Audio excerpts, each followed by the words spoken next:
তাত কৰিবলৈ কি কৰিম বুলি ভাবি আমি গৈছে কথাবিলাক কৈছোঁ গতিকে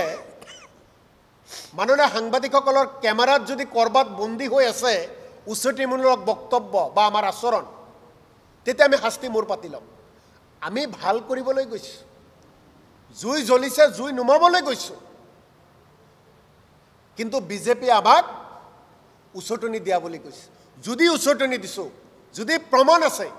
তেওঁলোকে প্ৰমাণিত কৰক আমি শাস্তি গ্ৰহণ কৰিম আমি বিজেপিৰ দলৰ প্ৰতি আহ্বান জনাওঁ অসমখন এনেকৈ থানবান কৰিবলৈ নিদিব অসমখনক অশান্তিময় পৰিৱেশৰ পিনে বিজেপি চৰকাৰ আপোনালোকে গতি কৰাই নিদিব এটা শান্তি বজাই ৰাখক আৰু সেই শান্তি বজাৰ কাৰণে কংগ্ৰেছ দলে কাম কৰিবলৈ গৈছিল আমাক তেওঁলোকে আৰু উচটনি দিয়া বুলি কৈছে অত্যন্ত দুখজনক কথা অসমৰ ৰাইজে দেখিছে আপোনালোকে লাইভ কৰিছে বাতৰি পৰিৱেশন হৈছে কংগ্ৰেছ দলৰ যিসকল সদস্য গৈছিল তেওঁলোকৰ কথা বাৰ্তা আচৰণ অসমৰ ৰাইজে দেখিছে অসমৰ ৰাইজে বিচাৰ কৰিব বিজেপি চৰকাৰে সুস্থভাৱে ৰাজ্যখন চলাব পৰা নাই যাৰ বাবে কংগ্ৰেছ দলক তেওঁলোকে দোষাৰোপ কৰিব বিচাৰিছে ইউডিএফৰ কথাত কোনো উত্তৰ নিদিওঁ ইউডিএফৰ আজিৰ তাৰিখত প্ৰধান কথা হ'ব লাগে কচুতলিত যিখিনি অন্যায় হৈছে কচুতলিত যিখিনি হিংসা জৰ্জৰিত এটা পৰিৱেশ হৈছে তাত কেনেকৈ শান্তি আনিব পাৰি তাৰ কথাবিলাক পাতিব লাগে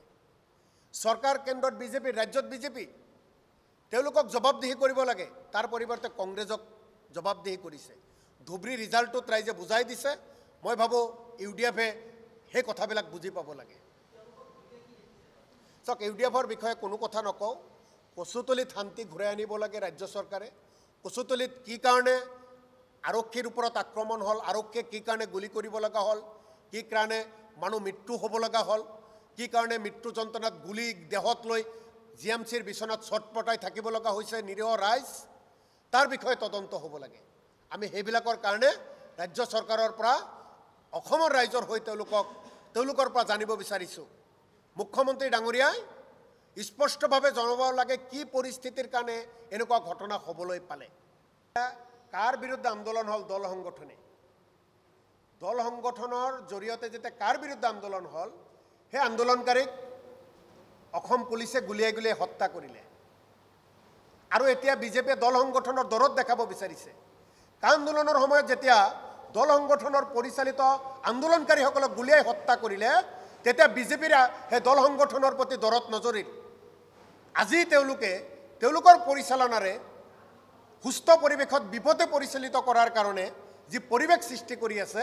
আৰু এই পৰিৱেশত গৈ তেওঁলোকে এতিয়া দল সংগঠনৰ দৰত দেখাব বিচাৰিছে যিকোনো খবৰৰ বাবে যোগাযোগ কৰক 7099017330 অথবা 7099017330